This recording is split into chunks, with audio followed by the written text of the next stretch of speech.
and the link is up. Let's go. Yay! Oh my god, yay! This is so fun. Let's see if the stream code actually worked. Oh, okay. It is live. Let's put the starting soon.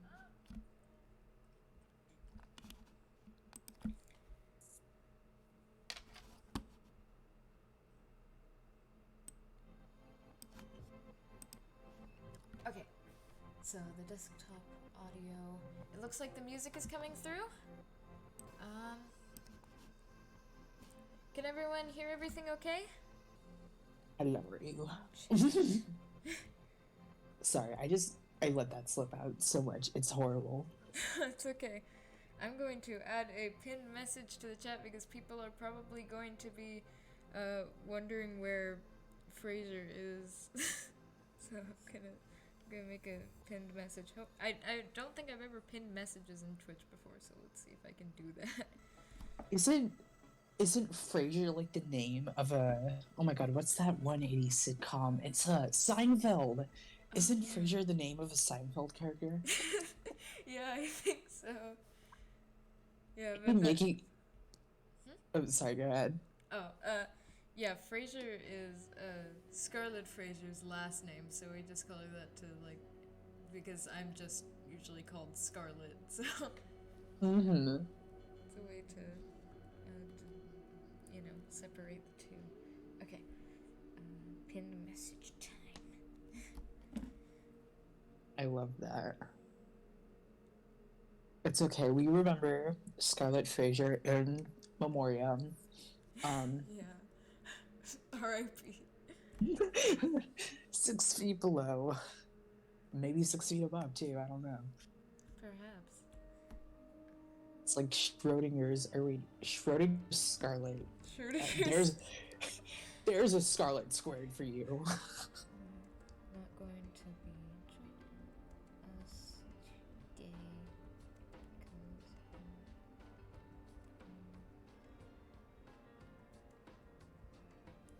Okay.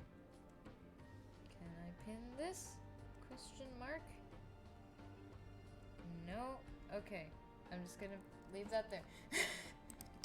Alright. Okay, now it is time for the Scarlett Squared podcast. Hello, everyone, and thank you so much for coming to today's episode of Scarlett Squared. I am your one and only host today because unfortunately, as we said, Fraser cannot make it. I am Scarlett Lemieux. I also have this character that, as you can see on the screen, called Setsuko Adara. So I make like a lot of content on the internet as this virtual avatar, but I also do some content especially related to my music with, my real life self. So yeah, and why don't you introduce yourself, our special guest? Hi, I am Collin Reyes, a.k.a. Cheap Polaroid, here today on the Scarlett Squared podcast. Yay! Let's go! Woo! I'm getting Like so nervous about this. I don't know why.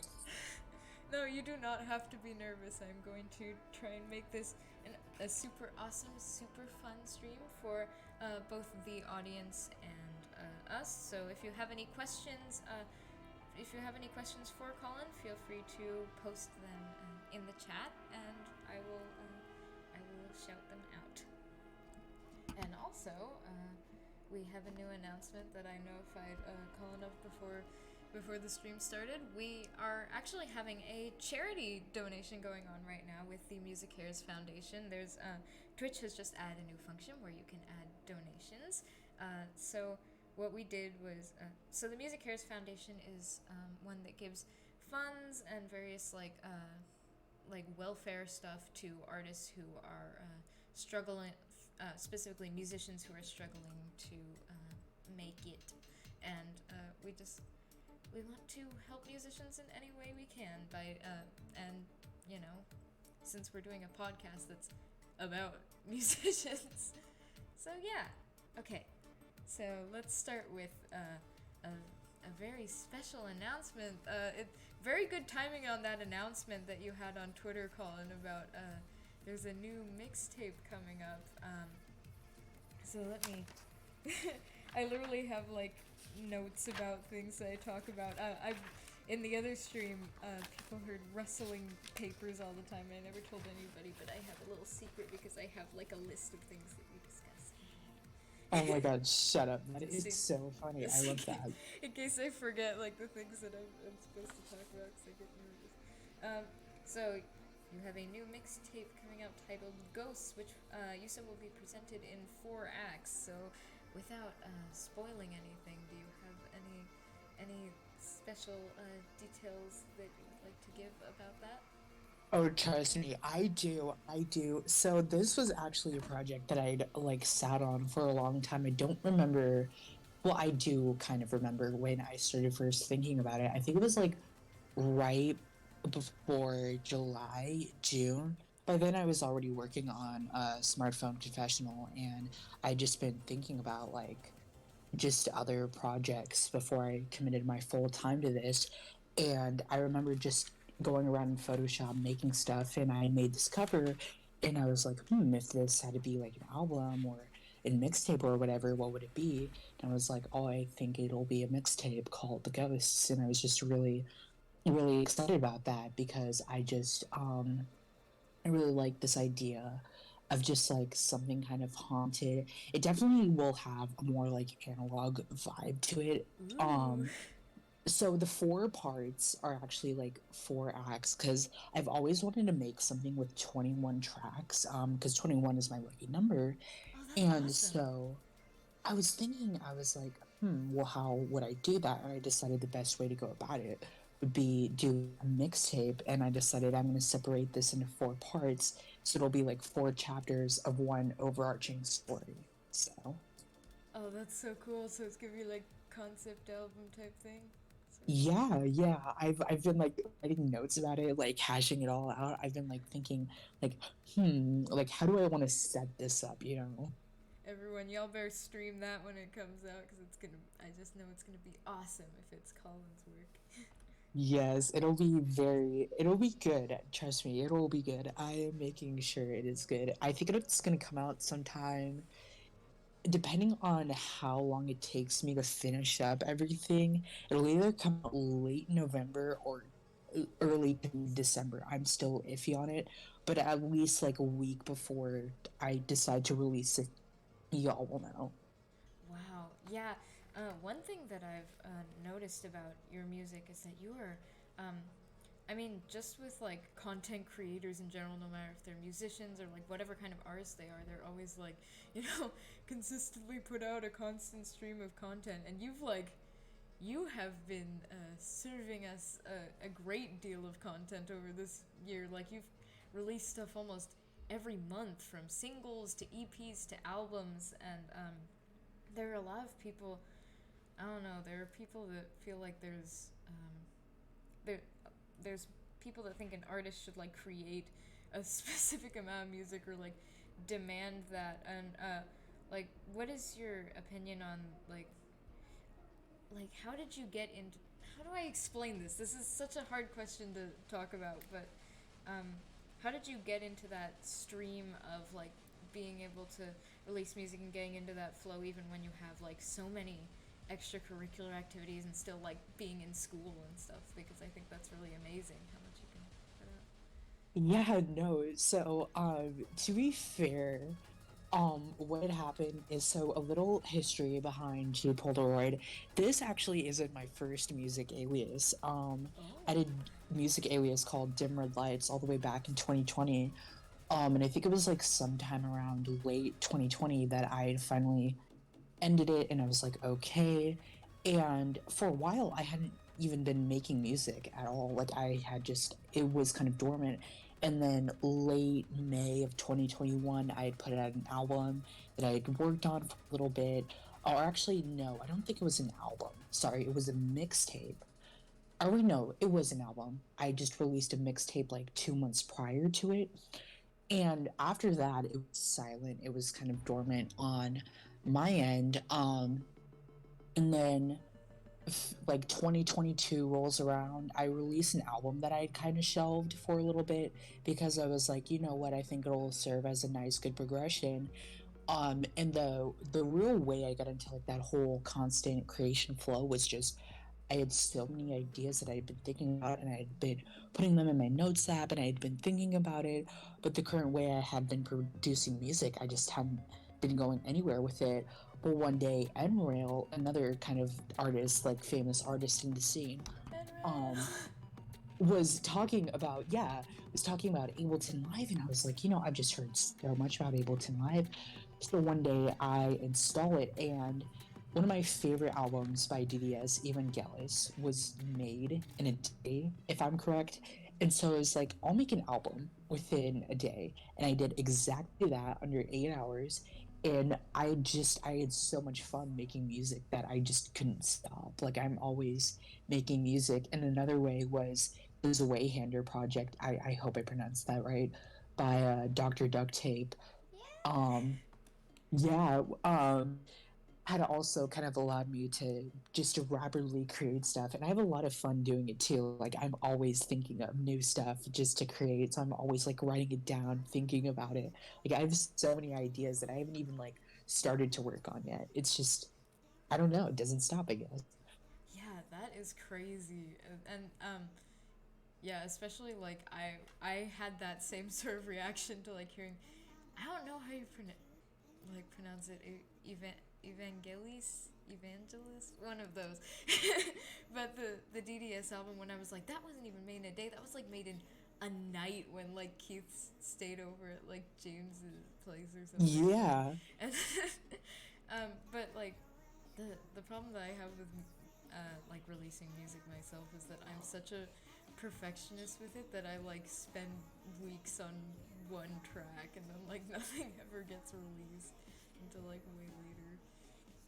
Oh, yeah, no, I so get it.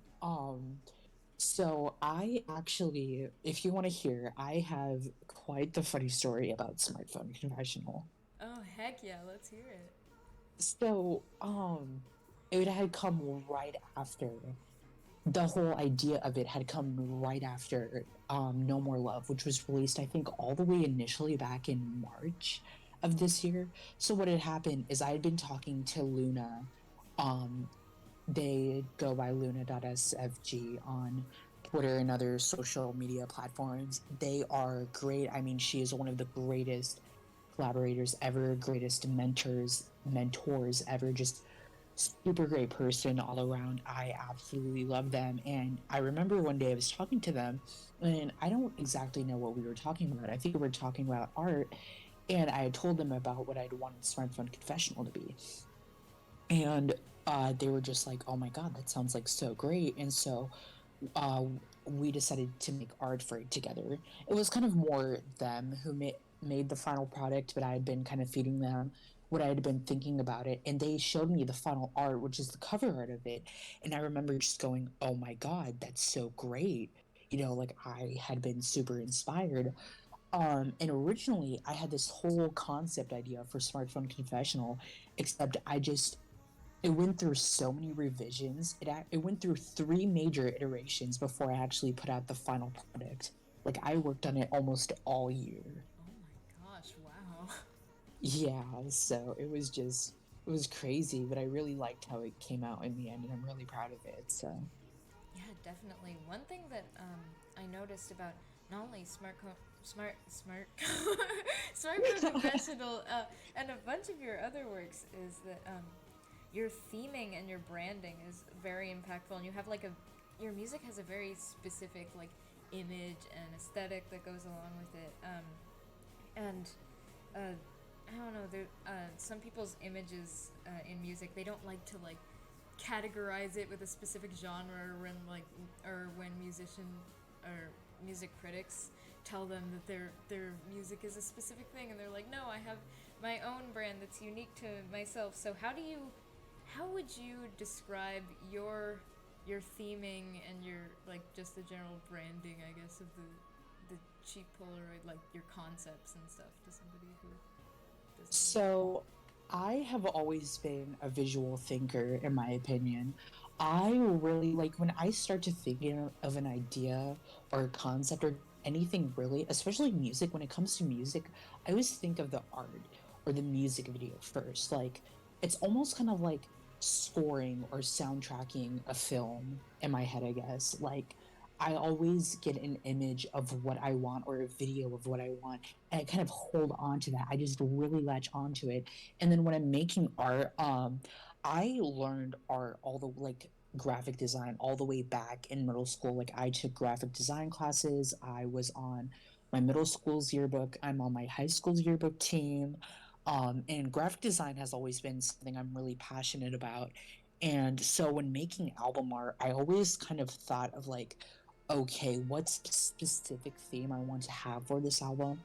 And then how is that going to translate into the art? So Smartphone Confessional was really just me talking about like what I had envisioned for the album, and Luna just kind of like, matching my energy with it. And it honestly, like, we were on such the same wavelength when it came to things, because I'd already had a mental image of what I wanted, but they just took it a whole step further. And I was like, oh my God, yes, like, this is great. And then for my previous projects, for the singles for Smartphone Confessional, it was kind of weird because, in a way, I kind of took like an antithetical approach to how DDS did their latest singles. You know how they like had it only just like text and then like kind of minimalist art like surrounding it. Right. My ideal, like I was playing around with the fonts and stuff when I made the art, and I was just like, I'm gonna let the art stand up on its own. So, for the background of the stream that I'm glad we're ending, I took like a phone, I like stretched out the lines, I put roses background.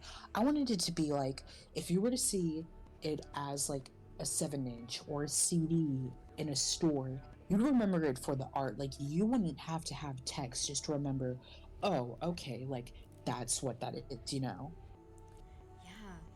As someone who is also a fellow graphic designer, I think it's really cool that you visualize your albums like that.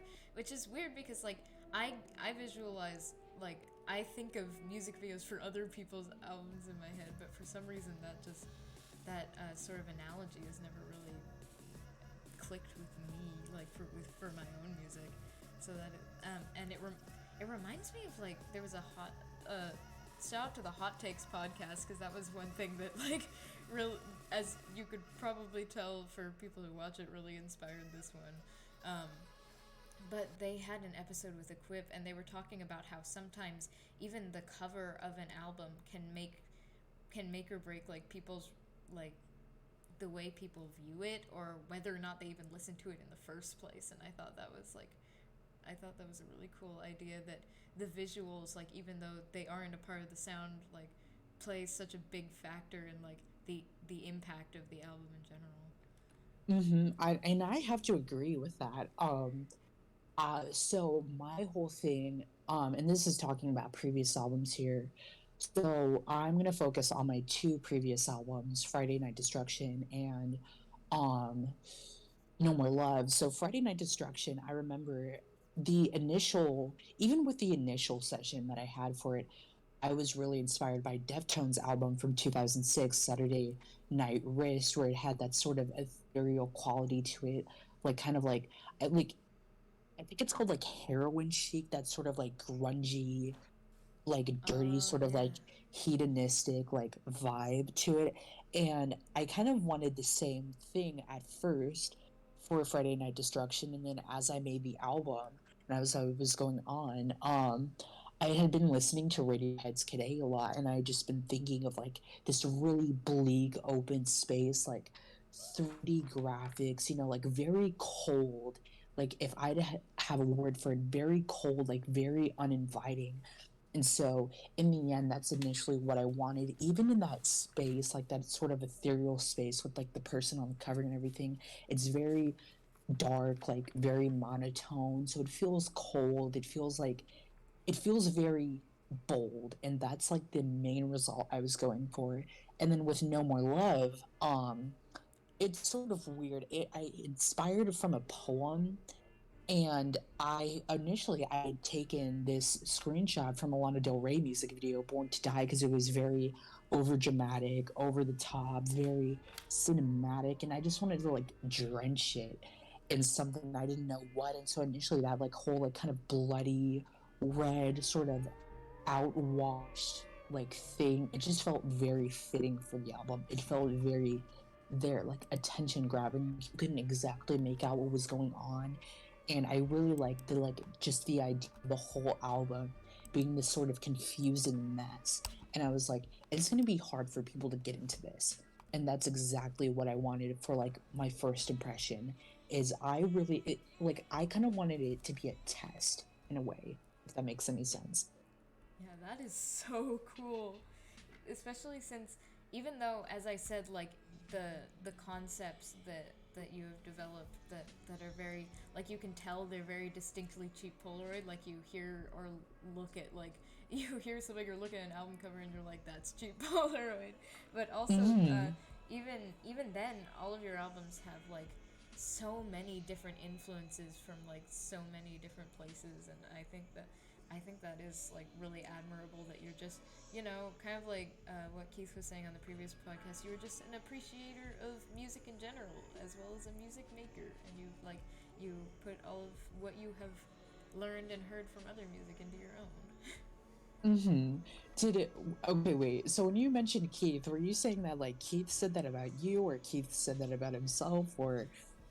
So yeah, Keith was just saying, like, he was talking about what qualities in music that he thought were just like, if there were qualities in music that were just inherently good or bad, or like the rules of it. And he was saying that because he used to actually do like music journalism and like professional music critiques, and he was just saying that he's, an active music enjoyer. Mm-hmm.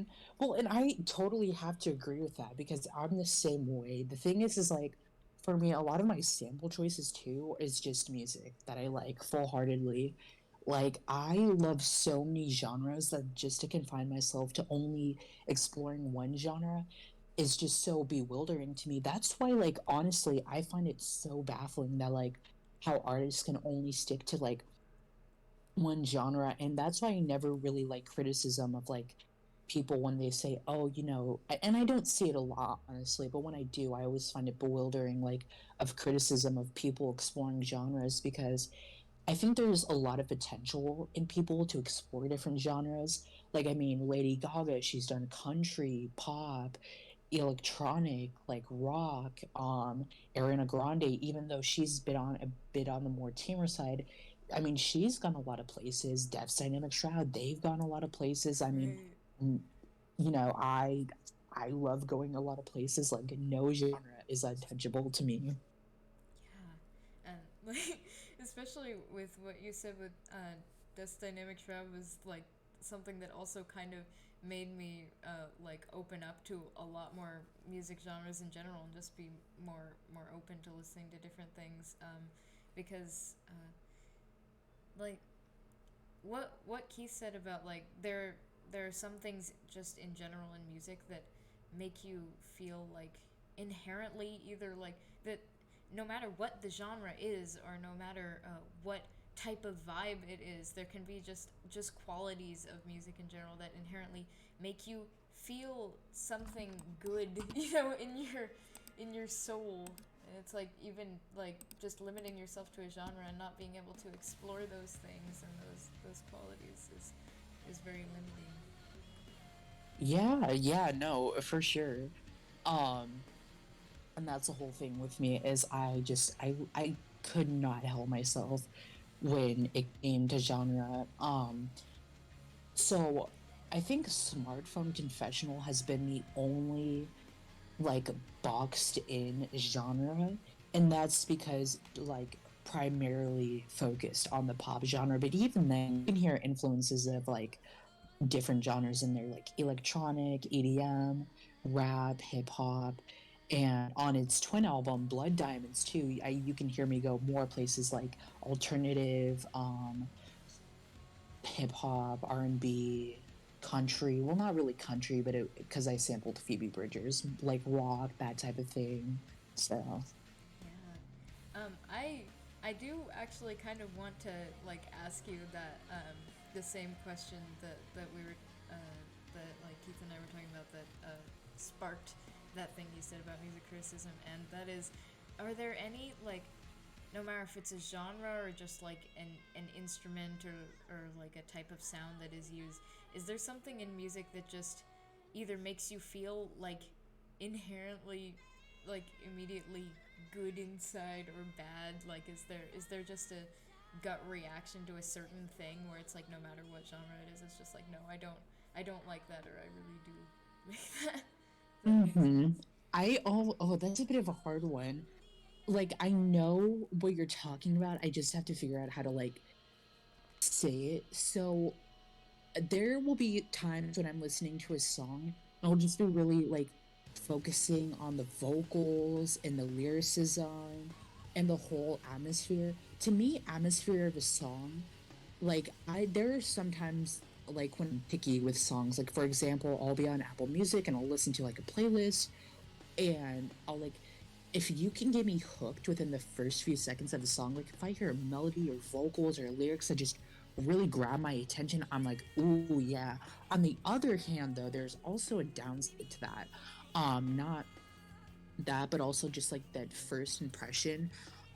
So this may sound a bit lame of me, but I quite honestly am a bit like colder to a lot of metal, and I'll explain that. I'm more into melodic metal and it's just a preference.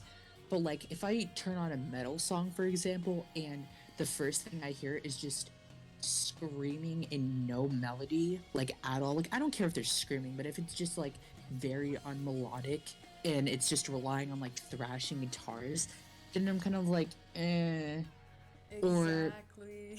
Yeah, because mhm, that the very the sort of memeable like saxophone conversation that I was telling you about earlier when I was saying there was like a clip of it on my channel or something, was kind of based around that same principle of like I want something to like sound melodic. I just don't want it to be just like really aggressively like it's not, it doesn't even sound like showing off. It sounds like you're like killing like the instrument. unserious. Yeah, I get it.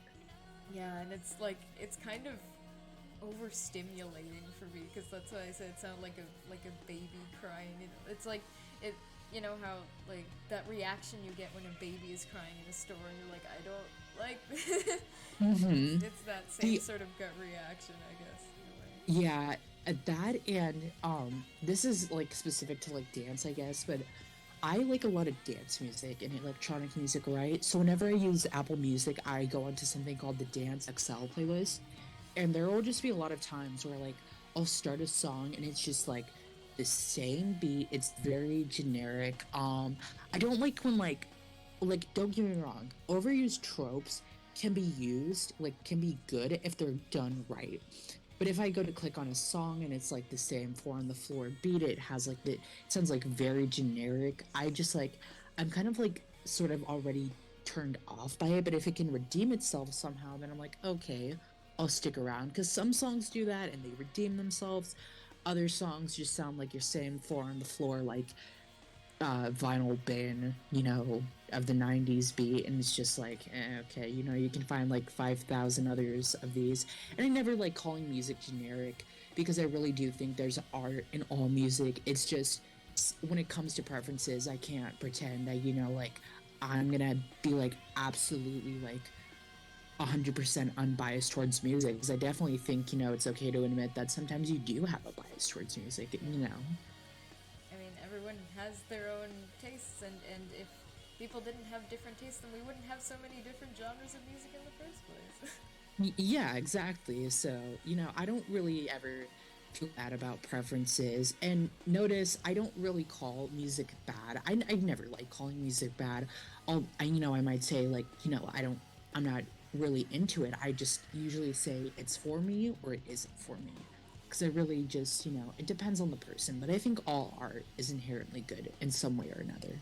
Yeah, that is a good way to think about it. And one that does also what you were saying about like conventional four on the floor beat and stuff brings me to another topic that like another quality of your music is that even though like your music still has this like consistent flow and each track like has this consistent kind of story that you can go along with throughout, there are also so many times where like you are able to like break genre conventions and do like all these key changes and tempo changes in the middle of the song and still like make it feel consistent and like how because you have this sort of like glitching process that you do that like I can't seem to wrap my finger around. So how does is that just like you're just experimenting or around with it, or is it like very purposeful stuff? Like the placements of all those glitches and stuff. It's kind of weird because in a sense it's a mixture of both. So to really get like a complete wrap around it, I kind of want to start from the beginning. So when I was doing No More Love, the whole recording sessions for those, of course, because I'd only given myself 8 hours. Mind you, I started it at like 9 p.m., finished it at 6 a.m. because I had school the following morning.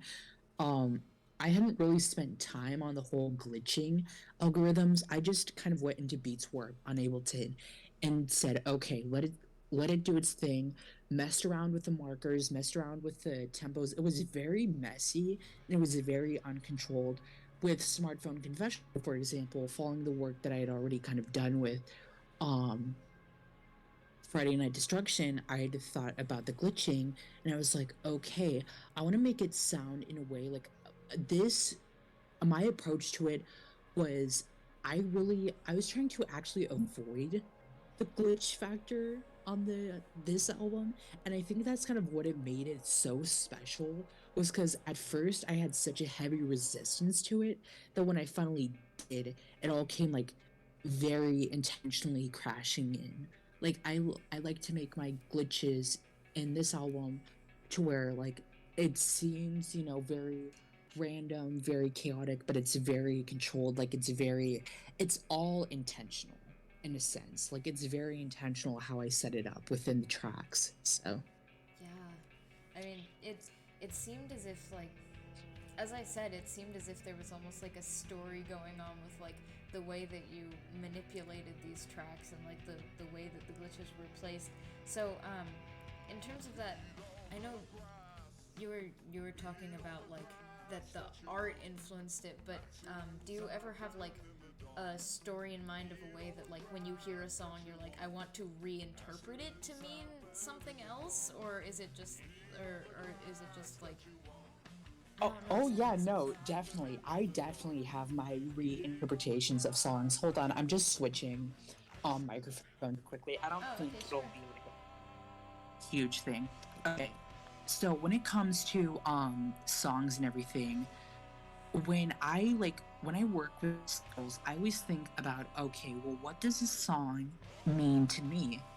And so with the sample choices, for example, one of them, the very first opening track, I sampled Waterbed by the Chainsmokers, and actually that song I always love just decoding and like kind of dissecting the song because the lyrics go from this sort of like moody, sort of like questioning to the audience, and then it's the greatest switch up of history in my opinion, because it goes from like this moody introspective lyrics to the hook quite literally just being shake your ass like a waterbed.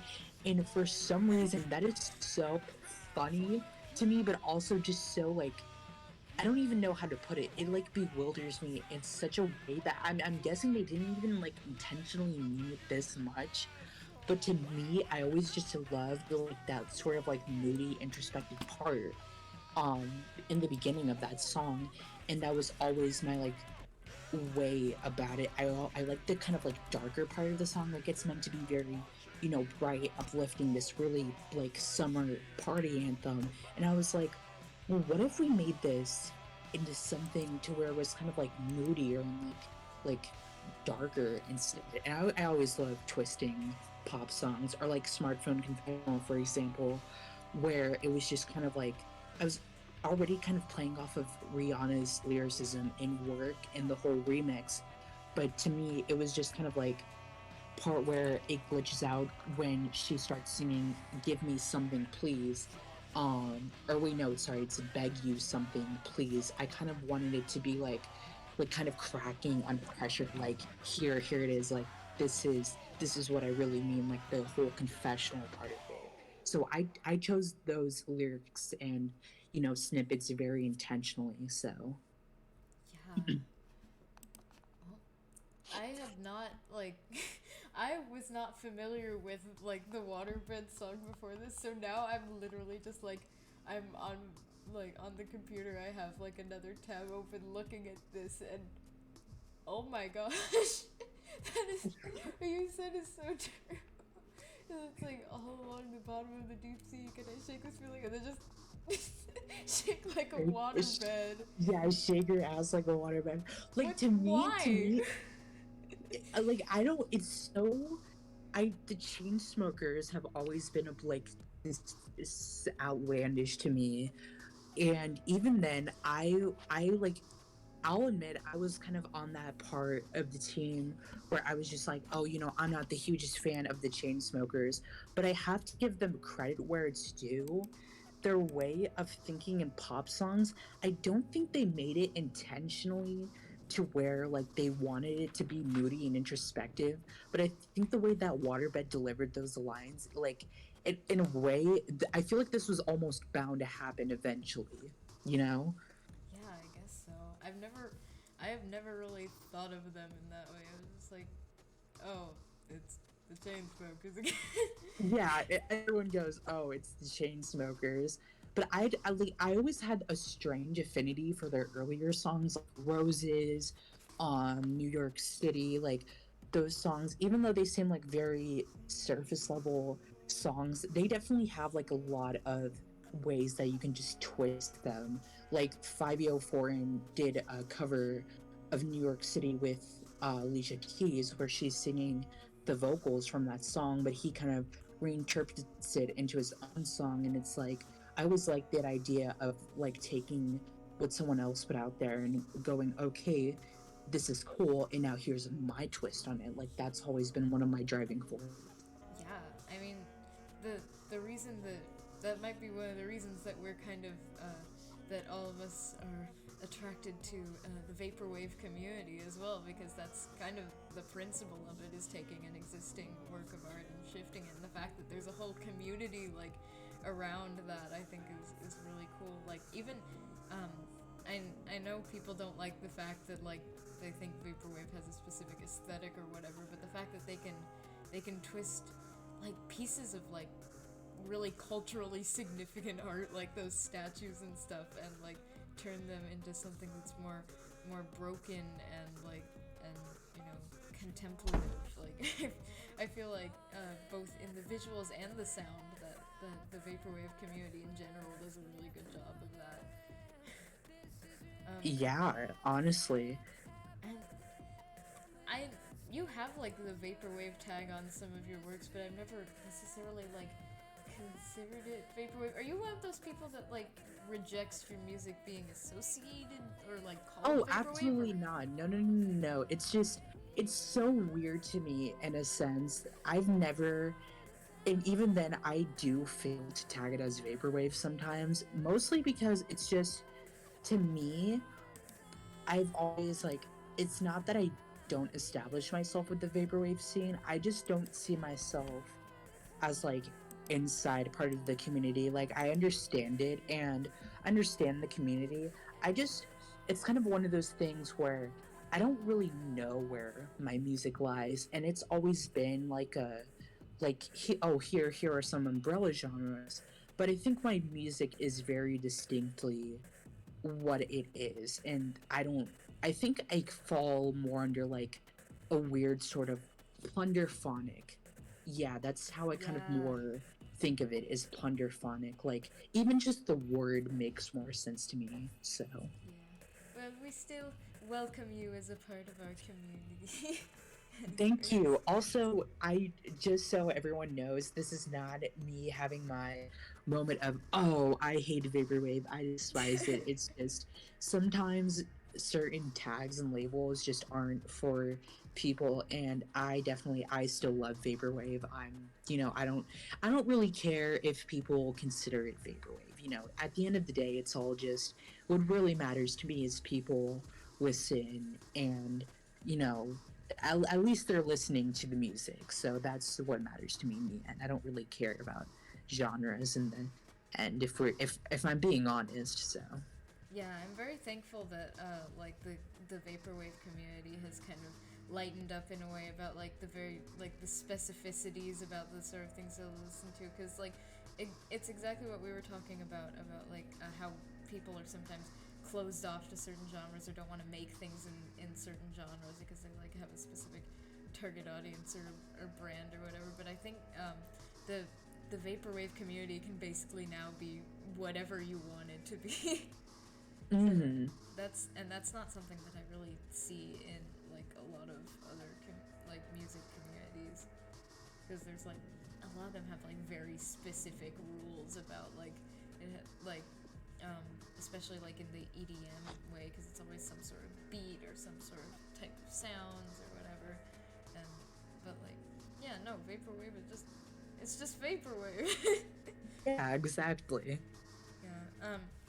And speaking of vaporwave, you have worked with like a lot of vaporwave record labels and stuff. And as someone who like hasn't ever done anything with any other record labels, like I was wondering, how, because that's usually what you do. Like your main albums is like you with like Ultraviolet Future and Aether Forever.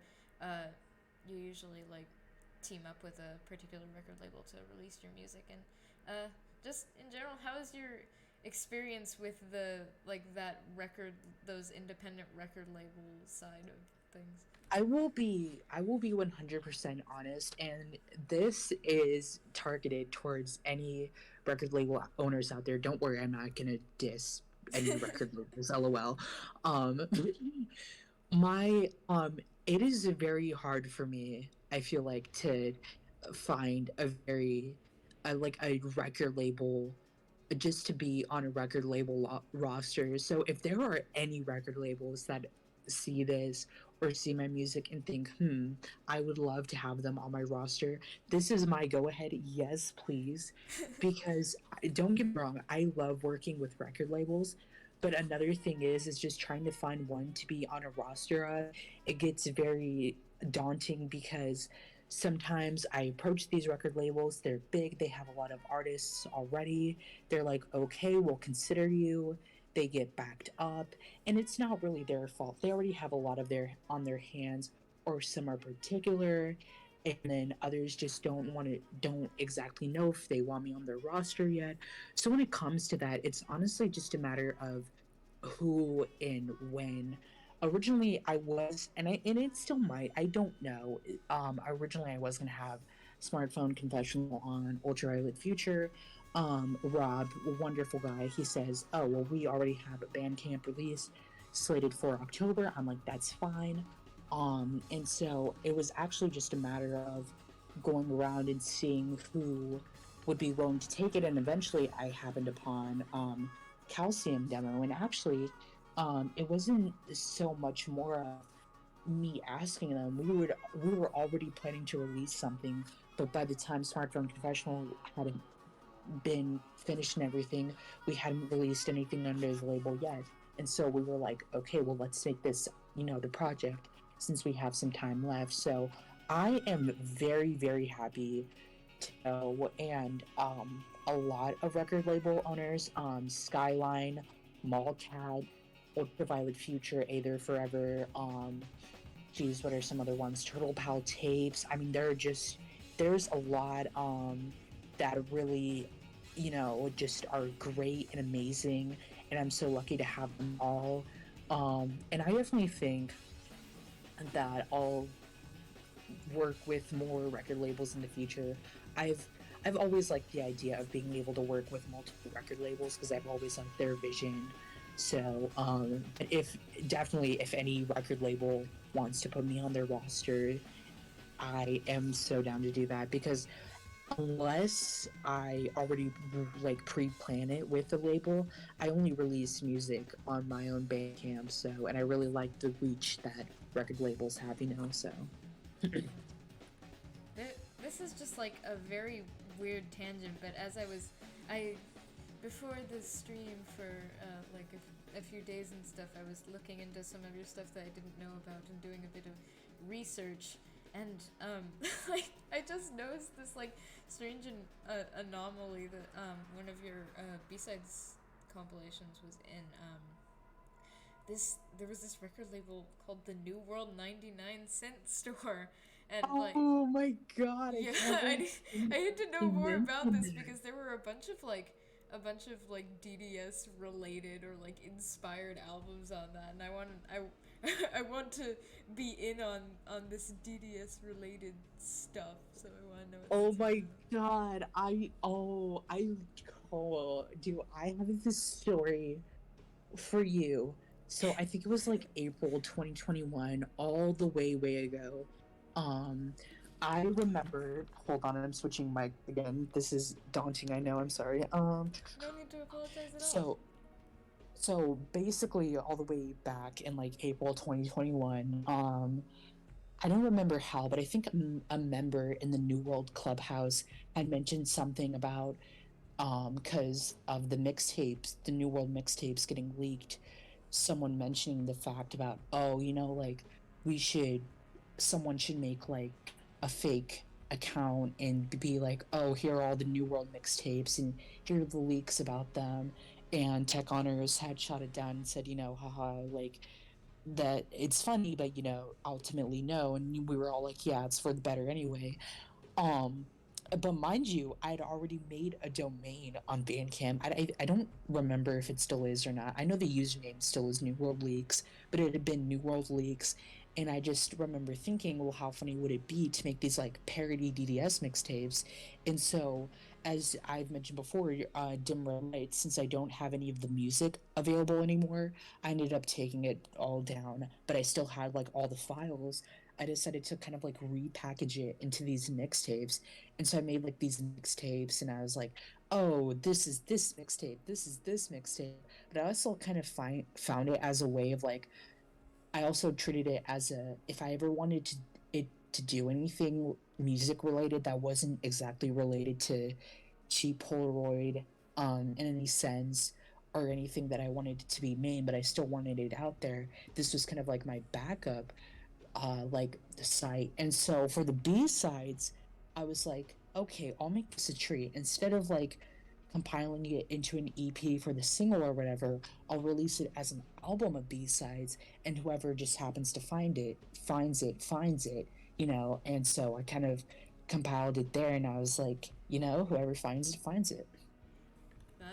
That is so cool, especially since like it started out as like a parody thing because like I've noticed that a lot of when we're in the DDS Discord, there's like a lot of parodies that are from like outside of the New World that are like often like almost a criticism or trying to be some sort of criticism or critique of DDS's work, and like they're looked down upon because like they they're kind of just like looking at the surface level on those albums and don't really know much about it. But when like there can it really does show that there are sometimes when parodies can come from a place of love for the work because Oh yeah, no. These are definitely made out of love. And I think the thing about the parodies is if you listen to a couple of them, I actually make them to where they stray very far away from the original product. So you go into it thinking, okay, I know what this is probably going to sound like.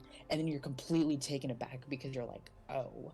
For example, the Sleepless parody tape, I don't remember what I called it actually, but I was like, you know what? If Sleepless is this very comforting, like ethereal tape, I'm like, what's the opposite of that? So I took like a bunch of loops, tape loops, like noisy kind of things, and I was like, this is perfect. And I just, wabam.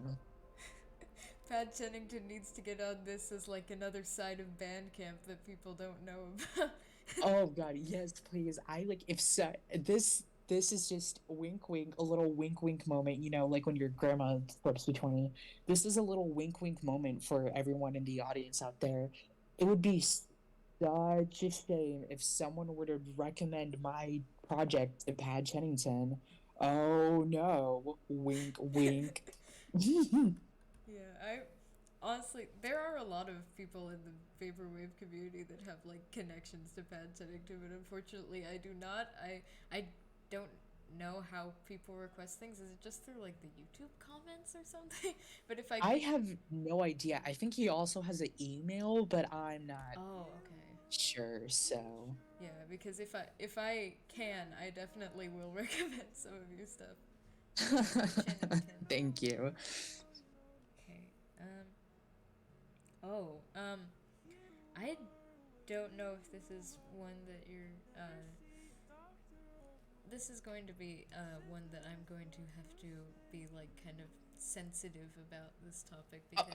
Oh, Um. don't worry. I'm good with pretty much all topics. I can digest anything Yeah. super easily. So go ahead. Just Oh, yeah. okay. Yeah. Uh, for this one, it's just because I don't want you to reveal, have to reveal anything that you do not want to. But because a lot of your, your albums, themes, and concepts, as we were saying, like have such a strong like story to them and such a strong impression. Are there, which album has like a concept that is the most personal or personally related to your own experiences in real life?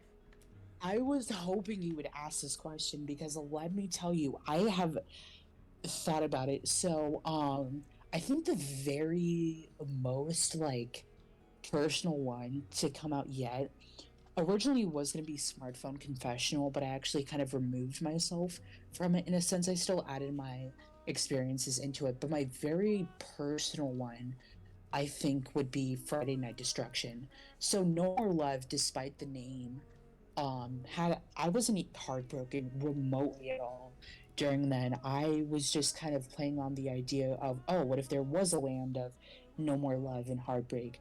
Friday Night Destruction, however, was made from genuine heartbreak. I think it was like around April, I want to say, and I April 2022, and I'd been talking with a friend of mine. It was a very complicated relationship in a sense. It was very personal, and I remember we had known each other for quite a few months, and we had this fallout where it was basically like a, oh, reveal how you feel.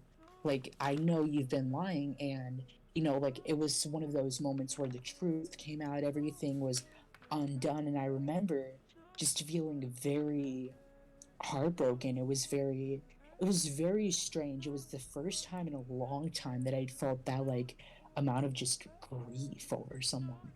And that's where the very first thing We Haven't Been Talking came from. And the title was straightforward. We hadn't been talking in a while when I made that song. And so I just remember listening to Deftones and Hole in the Earth, and I was just very angry and upset. And actually, I hadn't ended up sampling it, but for those who listen to my music, you'll know I'm a huge Lana Del Rey fan. One of the very first songs I listened to when the whole thing happened was Hope is a Dangerous Thing to Have, but I Have It by Lana Del Rey. I almost sampled it, but I didn't. The whole thing was just like, I felt very gutted from the inside out, I guess. And so the very first song We Haven't Been Talking was the first one I made from that very first personal experience. And then I had some time to reflect and ruminate on everything that had happened. And I was in this very weird limbo state of where I just considered everything. And in a sense, I'd started to view everything from an outside perspective, considering myself and the other person. And that's where a lot of the tracks came from. One of the tracks sampled a song from our favorite band that reminded me of him, and I had sampled it, and like I think it was like one of the only songs I have where like the sample is kind of just untouched, because in a sense I didn't want to touch the song. I like kind of wanted to leave it alone as it was, as sort of a this is this is what reminds me of you. And then other songs like Your Presence were just feelings I had. Your Presence actually comes from a very interesting place because whenever we would talk, I got this like very overwhelming sense of anxiety. Like I would get the notification, so and so is typing, just instant wave of anxiety. And I've never felt that with anyone else before or after. And to me, that whole thing was just very weird to me, and that's why I made a song about it. It was just the whole strings at the beginning and just very like drone synths like a beat going on. I like that was it. And then a lot of the record too was kind of like my happiness too. It was like sort of like, oh well, you can still find happiness, even when things end. In For example, even like songs like Dependency, despite the title, it still has a very like uplifting fast energy.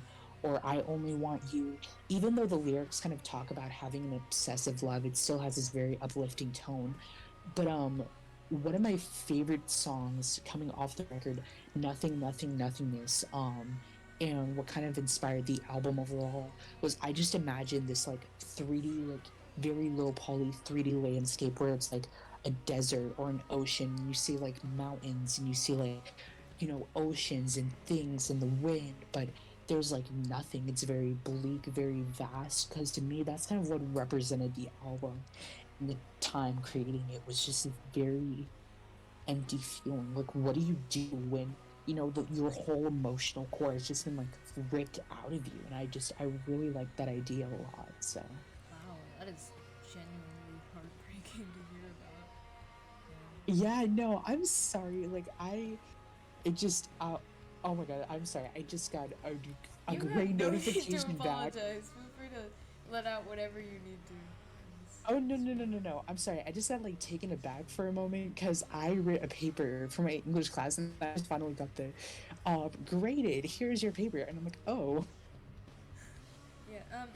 The, I mean, it is genuinely beautiful when like artists can actually uh, like evoke those feelings through sound. Like that's the reason that I love so many of the artists that I do, and is that like it's sometimes like with the whole DDS thing, like there are some feelings that are genuinely so heartbreaking that it's hard to like express that feeling of intense emotion through sound, but there are artists like DDS and like your music that I found that are able to do that. And like yeah, the oh my gosh, I am having like such a hard time wording things, but I will get through it right now. Um, so and you said that you do like a bunch of graphic design stuff, but that you also had other music aliases before this. So and there are so many different forms of artistic expression with which you can express like the personal feelings that you have. But what was the moment? I don't know if you had like a specific moment that you decided that you wanted to pursue music as a way to like express these experiences and your story and stuff. Was like what was the moment that you decided you were going to start doing music as well as visual stuff? so my oh geez, oh wow, I think it was 2018, 2019. I always knew kind of ever since I'd been in music programs and everything that I wanted to do music as like a lifelong thing. But I think in 2018, 2019 was my very first like steps towards it. I hadn't known a lot about music programs or music composition, so I was just working with loops. And then 2020 was a real breakthrough for me, really getting into vaporwave and all, and going, oh, like I can make music, use samples and everything. And one of the very first albums I'd ever created, it's down now because it was kind of meant to be like a unus honest sort of thing where it's only available for a certain amount of time. I still have the files down though. Um, was this Death Dream album about being trapped in a hospital. And I remember just making that on New Year's Day 2020 was sort of like just like OMG, wow, like like I can put ideas into music and stuff, and I can, you know, like it was just very eye opening to me being able to make, ideas into music and just really playing around with stuff. Even like just trying out synths and plugins and music software. It's all very like eye opening to me. It makes me just fall in love with the whole process more. Yeah. In terms of that, like as I said, it there's often times when like people have a lot of difficulty being able to like fully express like the feelings that they want to convey in a sonic format, and that sometimes leads to writer's block, or in this case producer's block, because it's less of a songwriter's issue and this is more of a producer's issue. But this is kind of a strange question, but is there any particular activity you do, or thing you watch, or thing you listen to that will like in that will you can always count on to like inspire you and spark your creativity when you're having some sort of producer's block? Yeah, a little bit. So, whenever, uh, when I start to think about an album, I always think of it visually, and then I always have a lot of influences. I have this thing called dream songs where I listen to it and I go, God, I wish I made this myself. And I listen to it and it's like, it inspires me to make a song just like that. And actually, sometimes I'll write lyrics that are very heavily influenced by a song, and then I'll have to think, okay, like I want to make sure I'm not like just ripping off a song, for example, one of my dream songs, or a couple of them actually, is Fall For Me by Def's Dynamic Shroud. I listen to it and Oh I'm just like, yeah. oh my god. I'm like, I wish I made this. Another one, for example, is For Free by Lana Del Rey. Just like the Yeah. atmospheres in both those songs, it's so inspiring to me. And then another thing I like to do is, especially with like well known bands, it's very easy to. I always like looking at like the recording history or like lore behind an album. Like Radiohead, for example. I don't know why, but I've been like on this weird Radiohead kick where I'll like try to find YouTube videos of them and just like see them in interviews about their albums, like for OK Computer, Kid A, and Rainbows. Like I always like learning their recording history, just the lore behind it, and the way they record the Beatles, for example. I was like how they talk about the Beatles in studios and like the documentaries, like just hearing and reading and watching about how artists work always inspires me. Yeah, I that's so insightful the way that you put into words like the fact that you have dream songs, I suppose, because I still have that same sort of feeling, because I currently am like trying to work on like getting more involved in the vaporwave community and actually working on my own vaporwave stuff.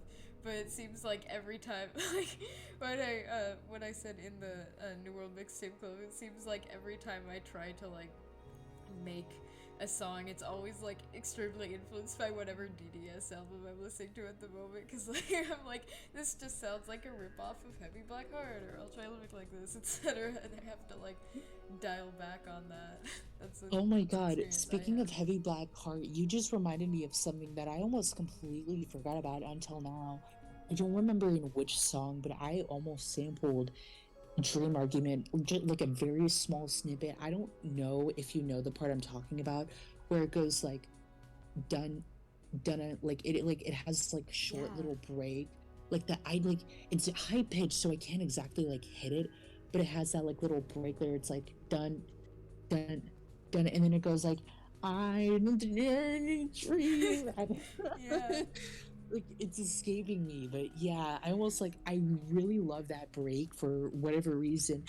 Whenever I'm making a song, I always think, okay, you have to add like some sort of glitch break where it's like stop, go, stop, stop, go, and I'm just like, Colin, no, don't. Like it doesn't have to be in every song. I have to like find myself in adding certain things in every song. Like I have to be like, no, we're not doing that. So Yeah, it got to the point in which like in one of the songs that I have, there's an interlude sort of song that I have on like this little album that I'm constructing, and literally like one of the the way that I made one of the synths that's in the song was literally I just stretched out like one note from Classroom Sex Tapes Disney Princess and just like used it like with the little MIDI sampler.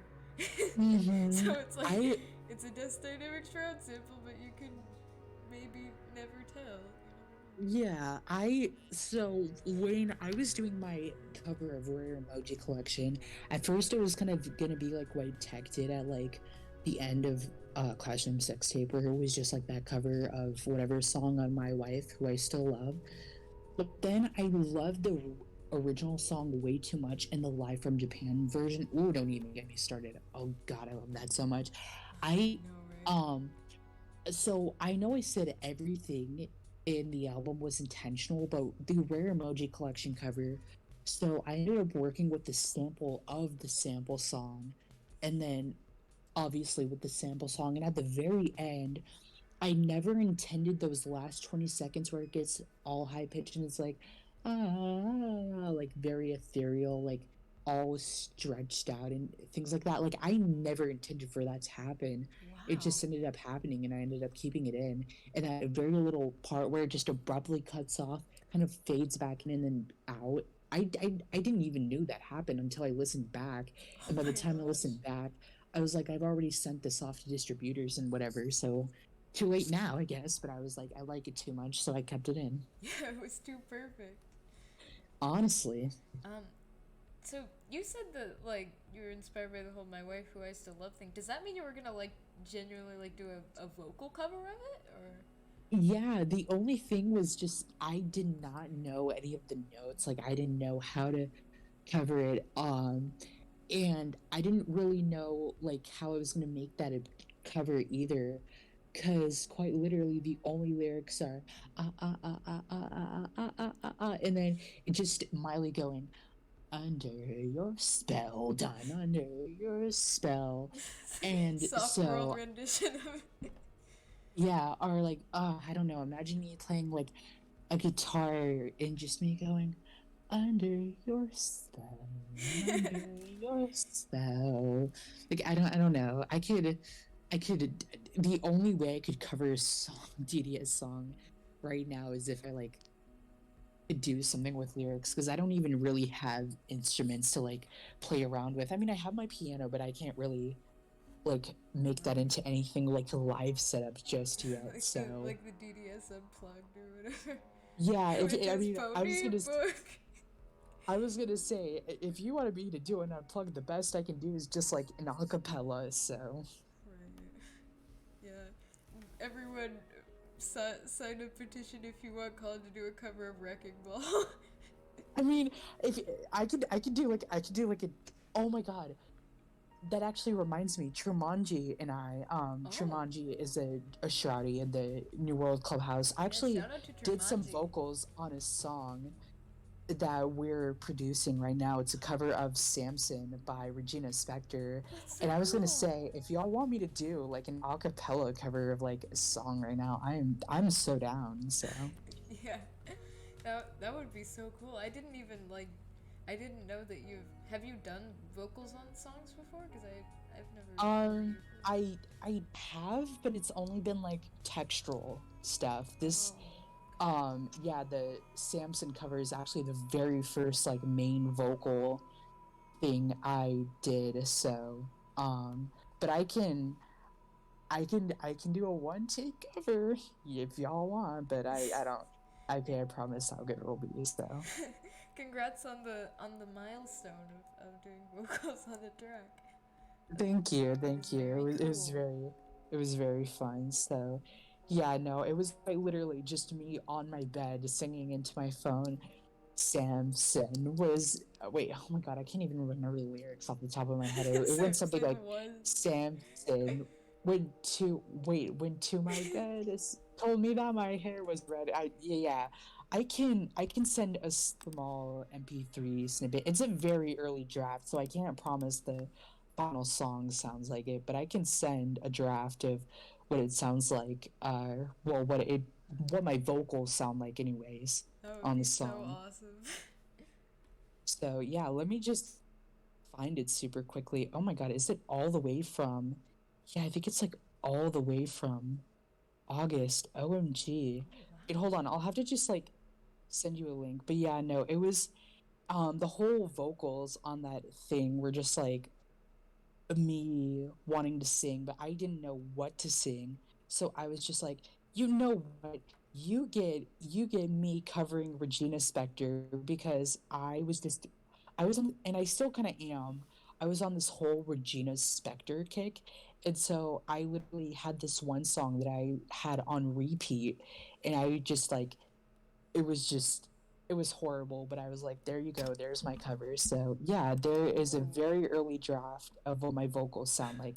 Granted, it is very um rough and my vocals are vocoded, but yeah, so Wait. So, uh, actually wait, hold on. I accidentally sent you the demo that has like the um more instrumental. Here you go. Here is the right one. oh, There okay. you go. Wait. So, Also, are we allowed to like play this on stream? Is it like a spoiler to do that? oh wait, no, oh shoot, I didn't ask Tremanji. Um, Yeah. I don't I don't know. I Oh will. my god, I accidentally leaked my own music. That's so embarrassing. Oh no, it's But totally fine. I unless will. I mean I could share my acapella, but even then that's literally just me in my bedroom going, You're just singing. Samson went to my bed, told me that my hair was red. So Yeah. Whatever you're like comfortable with. I don't know if Jumanji wants that or not. I don't think Tremanji's active right now, so I'll have to, it'll have to happen another time. But, Okay. um, what is this one? Yeah, I believe these are my vocals, the untitled M4A Oh, files. okay. So yeah, you can get a snippet of my Yeah, very that lovely one can be vocals. played on stream because it's just the song. Yeah, As long as it so doesn't get content ID, that's the other problem. That's okay. yeah, no, Let's see if I can hopefully it find. doesn't flag it. So I don't think it would though. I don't know if you will be able to hear it because I have like Discord on this weird like press T to listen thing. Let me see. Probably not, but honestly, that might be for the better because it's a little bit embarrassing. I'm not gonna lie. Uh, let's let's listen along to a little snippet of it. I'll play a snippet. Okay. My sweetest downfall. Oh heck yeah! Slay. I loved you first. I loved you first. Beneath the sheets of paper lies my truth. I think I can like remember off the top of my head like the lyrics now that I'm actually like thinking about it. It's very funny. Your hair was long when we first met. Yeah, no, Cool. these vocals were recorded all in one take on my bedroom like one afternoon. I just got home and I was like, screw it, we ball. And that was the snippet of Collin's wonderful singing. That was so cool. hearing the Thank hearing you. a little bit of the creative process and also a little spoiler of the upcoming Yeah, no, this is my apology to Jumanji. I'm so sorry, but yeah, I don't honestly think Jumanji will care that much, Yeah, but it's just singing the original song. yeah. But I had been way too obsessed with the song, and I was just like, I've got to sing it. Yeah. And you did a very good job, I must say.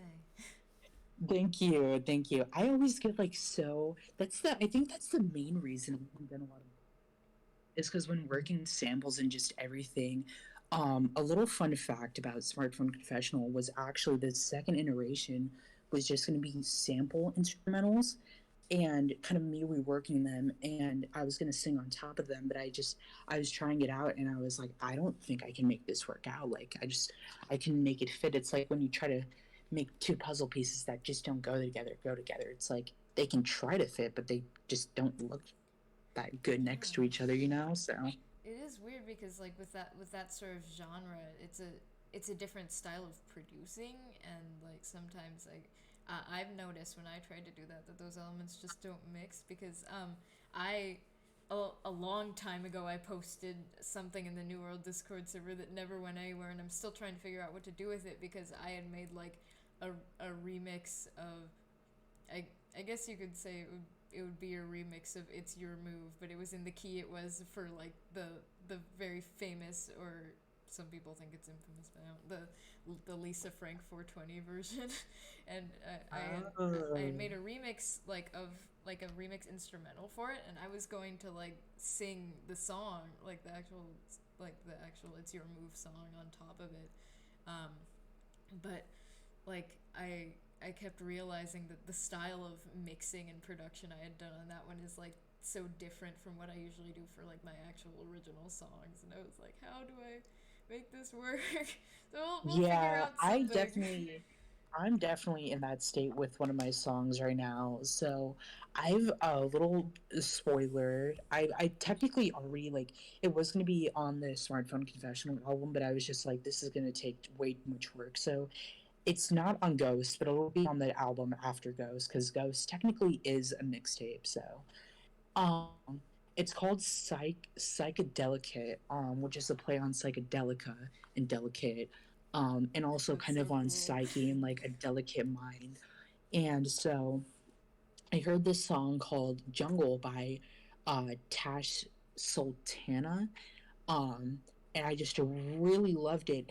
And sometimes when I'm making songs, I'll have this idea where I'll go, "Ooh, I think this would really work with this." And in some cases, it's like it'll be in the same key, around the same BPM. I'm like, "Oh, this is perfect." And then other times it'll be in different keys, different BPMs.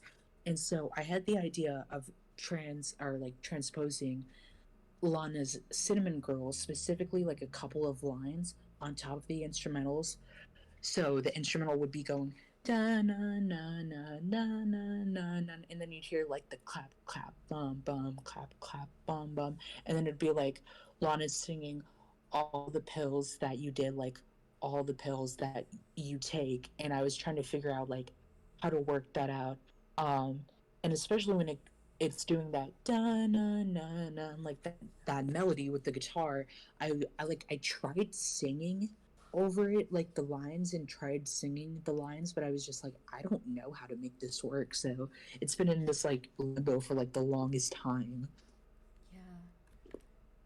Oh, oh crap. It's like it looks like we're looks like it's almost like time for the last question of the day. Oh. So, that it seems to be kind of a tradition for it's going to apparently become a tradition to ask like a specific question to our music guests, and that is, uh, what advice do you have for people who are like who are just starting out in music, who are struggling to find their own musical identity, or where they fit into the music scene just in general? So my genuine advice is this. Listening to a lot of different music. Like seriously, think of an album, ask your friends for albums, like look up albums, go to a record shop, just find different albums, listen to a lot of styles, latch onto styles that you really like. It doesn't matter if they're from various genres. And then another one would be try different ways of producing. Try different styles, different methods. There are going to be different ways of recording and producing that everyone likes. Find one that you like and that works for you. Um, and then when you think of an idea, write it down, go to it. And then sometimes, a lot of the time, especially like if you're working with samples, no matter what you're doing though, just start like making something, even if you're just playing around, like play around with stuff sometimes. Make something, even if it's, even if you think it's stupid or you don't do anything with it, or it's just, like playing around with the program. I would just say practice and play around, find what ideas you like, and then try and flesh out your ideas. Really just think about like what you want out of what you're trying to make. Like I would say, if you think of it like you're writing a story, try to think of an outline, but then also think about like filling out the details. I guess I'm not the best advice giver, but my advice overall is learn what works best for you and learn what you like doing the most. Because once you find those two things, you are really going to excel when you're chasing down the thing you really want to do. And then my best piece of advice that I can give you is learn that it is okay to take breaks, and that is you don't always have to, make something. If you feel burnt out, understand that it's perfectly fine to take like 3, 4, 5, 6 months, however long, to take breaks away from what you're doing. So, and always on top of everything, never say that your music is bad or be like, oh, I know this is bad. No, always hype yourself up. Even if everyone else says it sucks, if you believe your music is good, it is going to be good. That is always my attitude. Always say, this is going to be good and it'll come out good. I promise you. If it's not for everyone, then at least it's for you. Always make art for yourself.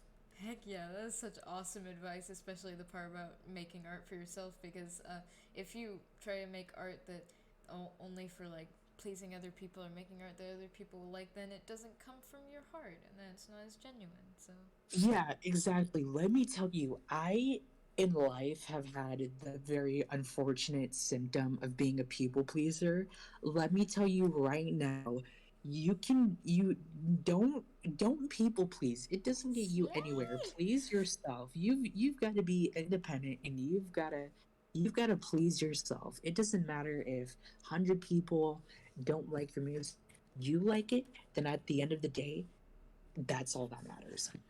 I need to get a soundboard with some sort of like slay button or something because that was a very slay take that you had there. If anyone is in the Twitch audience, I'm gonna just say slay for like 5-10 seconds, and then if anyone bothers to clip it, you can have a very official voice clip of me saying slay. Yeah, we got it. Woo! that was a that was a very perfect and very fun way to end the stream. So thank you so much for all you gave some like really insightful answers and some really good stories about your own experiences with music, and I thank you for sharing so much about that today. Yeah, of course. I love just talking to people in interviews. Like this is like my favorite thing ever. So I am absolutely I should be thanking you. Like this is just such an amazing Aww. opportunity to have. Yeah, I'm so glad to have you on the show as one of our special guests. And I thank all of you who are watching as well. And you are all wonderful, beautiful people who have a purpose. So go and chase your dreams and what you want to do in your lives. So yeah, we all love you. I love you. Yeah. I love you even more. Remember that. Let's go. Woo. Okay, good night, Bye. Scarlett. Bye. Thank you so much for joining us. Bye Yeah, of bye. course. Bye bye.